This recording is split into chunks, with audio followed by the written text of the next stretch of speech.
Hey friends, ரீசெண்டாக நம்ம Ola ஸ்கூட்டரில் centre stand install பண்ணியிருந்தோம். அதை இன்ஸ்டால் பண்ணதுக்கப்புறம் ஃபஸ்ட்டு மெயின்டெனன்ஸ் ஆக்டிவிட்டியாக நம்ம வண்டியில் இருக்க பிரேக் கேலிப்பரை தாங்க க்ளீன் பண்ணி போட போகிறோம். ஸோ அந்த வீடியோ தான் நம்ம இதில் ஃபுல்லாக கேப்சர் பண்ணியிருக்கோம். அந்த வீடியோ ஃபுல்லாக ஸ்கிப் பண்ணாமல் பாருங்கள், இது ரொம்ப யூஸ்ஃபுல்லாகவே இருக்கும். ஃபஸ்ட்டு ஸ்டெப் பார்த்தீங்கன்னா, நம்ம ஸ்கூட்டர்லேருந்து டயரை ரிமூவ் பண்ணிடலாம். அதுக்காக 6mm ஹெக்ஸ் கீ யூஸ் பண்ணி நீங்கள் உங்கள் டயரில் இருக்க 5 போல்ட்டையுமே ரிமூவ் பண்ணுங்கள். ரிமூவ் பண்ணதுக்கப்புறம் வீலை வந்து லைட்டாக ஷேக் பண்ணிங்கன்னா உங்களுக்கு அந்த ஹப்லேருந்து ரிமூவ் ஆகி வந்துடும். ஸோ இப்போ பாருங்கள், நம்ம வீடியோவில் லைட்டாக ஷேக் பண்ணி எடுக்கிறோம். ஷேக் பண்ணி எடுக்கையில் அந்த ஹப்லேருந்து வீல் ஆட்டோமேட்டிக்காக ரிமூவ் ஆகி வந்துடுங்க. வீலை ஸ்கூட்டர்லேருந்து ரிமூவ் பண்ணதுமே நமக்கு கேலிப்பர் வந்து ஃபுல்லாகவே எக்ஸ்போஸ் ஆகிருங்க. ஸோ அடுத்த ஸ்டெப் என்னென்னு பார்த்தீங்கன்னா, நம்ம வண்டியிலேருந்து இந்த கேலிப்பரை ரிமூவ் பண்ணுறது தான். ஸோ கேலிப்பர் ரிமூவ் பண்ணுறதுக்கு எகெயின் உங்களுக்கு 6mm ஹெக்ஸ் கீயே தான் தேவைப்படும். ஸோ அதை யூஸ் பண்ணி நம்ம வண்டியிலேருந்து கேலிப்பர் ரிமூவ் பண்ணிகிட்ருக்கோம். இது இந்த கேலிப்பர் பார்த்தீங்கன்னா 2 போல்ட்டில் வந்து யூஸ் பண்ணி ஃபிக்ஸ் பண்ணியிருப்பாங்க.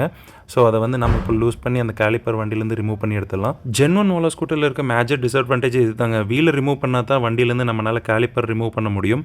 இதுவே ஜென் 2 ஸ்கூட்டர்ஸில் பார்த்தீங்கன்னா வீலை ரிமூவ் பண்ணாமல் டைரெக்டாக நம்ம கேலிப்பர் ரிமூவ் பண்ணி உள்ள பிரேக் பேடில் க்ளீன் பண்ணி போட்டுக்க முடியும்.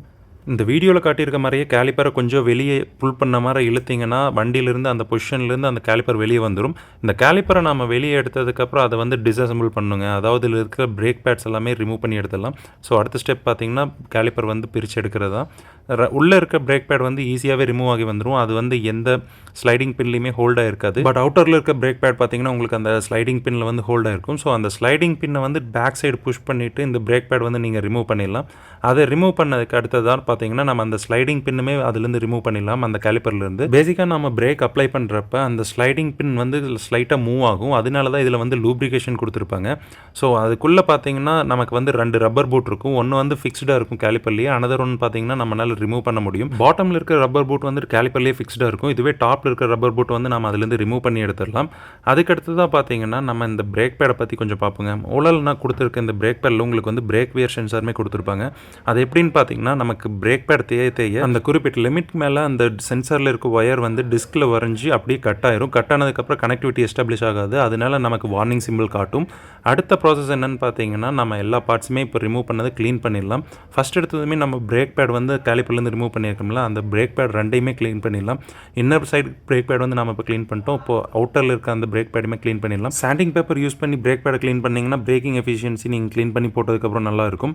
இப்போ நம்ம கேலிப்பருமே ஃபுல்லாக டஸ்ட்டாக இருக்குது. அதையுமே ஒரு கிளாத் வச்சு ஃபுல்லாகவே க்ளீன் பண்ணி முடிச்சாலாம். நீங்கள் வாஷ் பண்ணுறனாலுமே வாஷ் பண்ணிக்கலாம், எந்த ஒரு ப்ராப்ளம் இல்லை. ஓலா ஸ்கூட்டரில் இருக்க ரியர் பிரேக் கேலிப்பர் பார்த்தீங்கன்னா உங்களுக்கு சிங்கிள் பிஸ்டன் கேலிப்பர் தான். அதில் இருக்க பிஸ்டன் வந்துட்டு ஃபுல்லாகவே உள்ளே ப்ரெஸ் பண்ணிடுங்க. இஃப் இன் கேஸ் நீங்கள் நியூ பிரேக் பேட் வந்து இன்ஸ்டால் பண்ணுற மாதிரி இருந்துச்சுன்னா, இஃப் இன் கேஸ் அந்த பிஸ்டனை சுற்றி உங்களுக்கு ஆயில் லீக் இருக்கிற மாதிரி தெரிஞ்சதுன்னா அந்த ஆயில் சீல் வந்து போயிருக்கும். அது மாதிரி இருக்கிற டைமில் உங்களுக்கு பிரேக்கிங் எஃபிஷியன்சி நல்லா இருக்காது. அந்த ஆயில் சீல் வந்து ரீப்ளேஸ் பண்ணி மாட்டிருங்க. அப்போ தான் உங்களுக்கு அந்த பிரேக் ரிசர்வாயில் இருக்கிற ஆயிலுமே குறையாது, அந்த கரெக்டான மெஷர்மெண்ட்லேயே இருந்துட்டு இருக்கும். இஃப் இன் கேஸ் அந்த ஆயில் லீக்கேஜ் நீங்கள் இக்னோர் பண்ணிவிட்டு அப்படியே ஃபிக்ஸ் பண்ணிட்டீங்கன்னா பிரேக்கிங் எஃபிஷியன்சி நல்லாவே இருக்காது. நீங்கள் பிரேக் அப்ளை பண்ணுறப்ப அந்த ஆயில் சீல் டேமேஜ் ஆகிருக்கனால ஆயிலில் இதில் லீக் ஆயிரும்.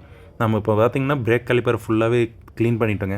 அடுத்தது அந்த ஸ்லைடிங் பின்னையுமே ஃபுல்லாக க்ளீன் பண்ணி முடிச்சிடலாம். அதில் இருக்க லூப்ரிகேஷன் எல்லாமே ரிமூவ் பண்ணிடலாம். அதுக்கப்புறம் பார்த்தீங்கன்னா, நம்ம இந்த ரப்பர் பூட், அதாவது ஸ்லைடிங் பின் ஹோல்டாகி பிடிச்சிருக்க அந்த ரப்பர் பூட்டையுமே ப்ராப்பராக க்ளீன் பண்ணிடுங்க. அதில் ஏதாவது ஹோல்ஸ் இருக்கான்னு செக் பண்ணிக்கோங்க. இஃப் இன் கேஸ் ஏதாவது ஹோல்ஸ் இருந்துச்சுன்னா மழை பெய்கிறப்பவோ இல்லைனா வாட்டர் வாஷ் பண்ணுறப்போ தண்ணி அதுக்குள்ளே போயிட்டு லூப்ரிகேஷனில் சீக்கிரமே போயிடும். அப்புறம் ஸ்லைடிங் பின் வந்து ஸ்டக் ஆகிடும். பிரேக் வந்துட்டு உங்களுக்கு நாய்ஸ் க்ரியேட் பண்ணுறக்க ஆரம்பிச்சிடும். அதுக்கடுத்து இதில் உள்ள ஒரு ஷிம் பிளேட் மாதிரி இருக்கும். இது வந்து பார்த்திங்கன்னா ஒரு டென்ஷன் க்ரியேட் பண்ணும் பிரேக் பேரில். அந்த ஷிம் பிளேட்டுமே நம்ம க்ளீன் பண்ணி எடுத்துக்கலாம். இதுக்கு முன்னாடி அந்த ஸ்லைடிங் பின் ஹோல்டாக இருக்க ரப்பர் பூட் வந்து க்ளீன் பண்ணோம். அதே மாதிரி கேலிப்பரில் பார்த்தீங்கன்னா இது மாதிரி 2 ஹாலோ சர்ஃபேஸ் இருக்கும். அதாவது இதுக்குள்ளே தான் அந்த ஸ்லைடிங் பின் வந்து உள்ளே போயிருக்கும். இதுக்குள்ளே இருக்கிற லூப்ரிகேஷனுமே, அதாவது ஆயில், எக்ஸஸ் ஆயில் எல்லாமே நம்ம க்ளீன் பண்ணி எடுத்துடலாம். அடுத்ததான் நம்ம பிரேக் கேலிப்பரில் மூவ்மெண்ட் இருக்கிற பார்ட்டுக்கெல்லாம் க்ரீஸ் அப்ளை பண்ணலாம். மூவ்மெண்ட் இருக்க பார்ட்னா அதாவது அந்த ஸ்லைடிங் பின் தாங்க. அதாவது ஸ்லைடிங் பின், அப்புறம் அந்த ஸ்லைடிங் பின் சேம்பர், அதுக்குள்ளே ஒரு மினிமல் அமௌண்ட் ஆஃப் க்ரீஸ் மட்டும் வைங்க. ஸோ இந்த க்ரீஸ் வந்து நம்ம அப்ளை பண்ணுறது எதுக்காகனா, அந்த ஸ்லைடிங் பின் வந்து ஈஸியாக மூவ் ஆகிறதுக்காக. ஸோ 2 சேம்பர்லையுமே நீங்கள் க்ரீஸ் வந்துட்டு ஒரு சர்டைன் லிமிட் அளவுக்கு உள்ளே வச்சுருங்க. ரொம்ப எக்ஸஸான க்ரீஸுமே நீங்கள் இந்த சேம்பருக்குள்ளே வச்சிடக்கூடாது. என்ன ரீசன்னா, நீங்கள் ஸ்லைடிங் பின் உள்ளே இன்சர்ட் பண்ணுறப்ப அதுக்குள்ளே இருக்க க்ரீஸ் எல்லாம் வெளியே வரக்க ஆரம்பிச்சிடும். அது வந்து உங்கள் பிரேக் பேடில் விழுந்துச்சுன்னா பிரேக் அதுக்கப்புறம் ப்ராப்பராக பிடிக்காது. நம்ம ஸ்லைடிங் பின்லேயுமே இது மாதிரி 2 பின் இருக்குல்ல, அதுக்கு மேலேயுமே சர்டைன் அமௌண்ட் ஆஃப் க்ரீஸ் வந்து அப்ளை பண்ணிடுங்க. ரொம்ப மினிமலாக தான் இருக்கணும், ரொம்ப அதிகமாக அப்ளை பண்ண வேண்டாம். இப்போ நம்ம கேலிப்பர்லேருந்து ரிமூவ் பண்ண அந்த ரப்பர் பூட்டை வந்து திருப்பி அதிலேயே ஃபிக்ஸ் பண்ணிடலாம். ஃபிக்ஸ் பண்ணதுக்கப்புறம் பார்த்தீங்கன்னா எந்த ஒரு துளி கேப் கூட இருக்கக்கூடாது. இந்த 2 ரப்பர் பூட்டுமே பார்த்தீங்கன்னா, டாப்பில் இருக்கிற ரப்பர் பூட் நம்மளால் ரிமூவ் பண்ண முடியும், பாட்டமில் இருக்க ரிமூவ் பண்ண முடியாது. 2மே எந்த டேமேஜ் இருக்காமல் இருக்குதான்னு பார்த்துக்குங்க. அதுக்கடுத்து தான் நம்ம பிரித்து வச்ச எல்லா பார்ட்டுமே திருப்பி அசம்பிள் பண்ணலாம்.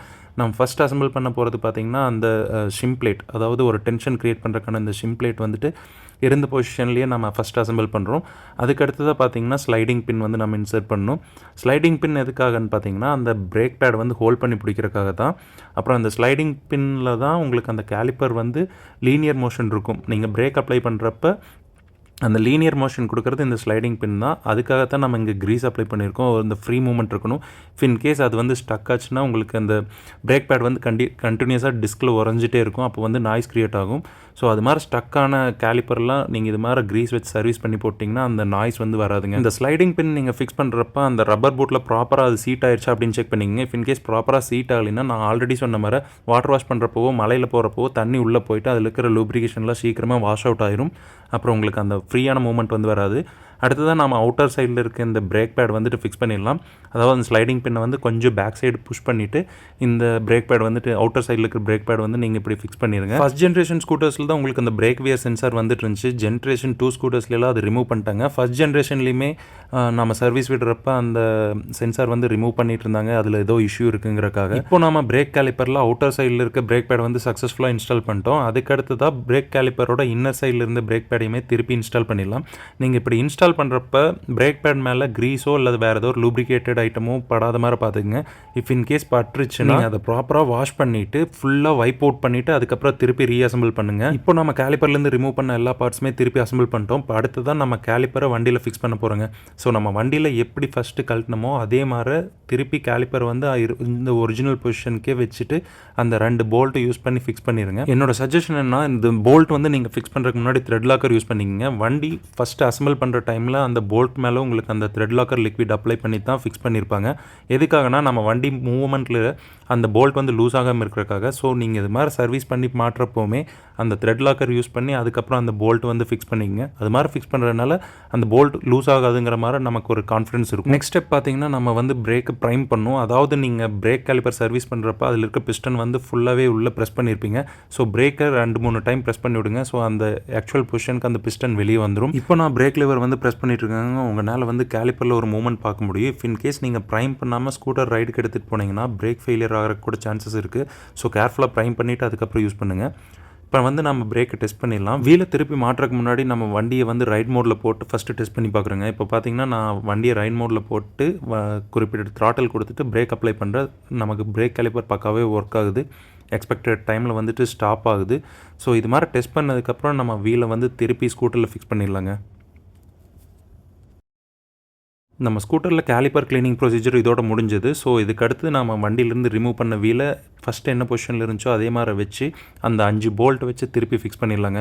ஃபிக்ஸ் பண்ணி முடிச்சதுக்கப்புறம் பிரேக்கிங் எஃபிஷியன்சி பார்த்திங்கன்னா முதல்ல இருந்த விடவே நல்லா இருக்கும். இந்த வீடியோ பிடிச்சிருந்தால் மறக்காமல் லைக் பண்ணி நம்ம சேனலுக்கு சப்ஸ்கிரைப் பண்ணிக்கங்க. உங்கள் ஃப்ரெண்ட்ஸ்க்கு ஷேர் பண்ணுங்கள். நன்றி, வணக்கம்.